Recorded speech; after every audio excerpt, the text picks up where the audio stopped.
नमस्कार मित्रांनो, मी आदेश वैद्य आज इथे घबाडकुंडच्या प्रीमियरला आलो आहे. खूप मजा येते. Very one of its kind film. मराठीमध्ये एक असा थ्रिलर, सस्पेन्स, एक हॉरर फील असलेला चित्रपट फारसा नाही आपण बघायला मिळत आपल्याला. But after long time I am seeing something like this. आणि प्रीतमने फॅन्टॅस्टिक काम केलं आहे. Pritam DOP, the entire team, म्हणजे खरोखर I was hooked up to the entire film. आणि जी मिस्ट्री असली पाहिजे एका थ्रिलरमध्ये किंवा एका हॉरर फिल्ममध्ये, ती मला completely right from the start जाणवत होती. आणि हा जॉनर मला पर्सनली आवडतो, त्याच्यामुळे मला I been enjoying this film.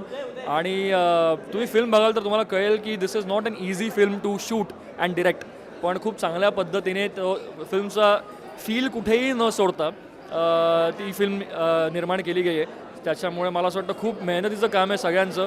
सगळ्या संपूर्ण कास्टने पण खूप उत्तम काम केलं आहे. त्यामुळे आय थिंक हे समीकरण जुळलं तर तो चित्रपट नेहमी चांगला होतो. आणि I think these guys have nailed it. So जवळच्या चित्रपटगृहात प्लीज घबाडकुंड नक्कीच पहा, कारण इट्स अ फॅमिली एंटरटेनर. आणि तुमच्या पोरांना, तुमच्या घरच्यांना, सगळ्यांना खूप आवडेल, मजा येईल, हसाल अशी एक फिल्म.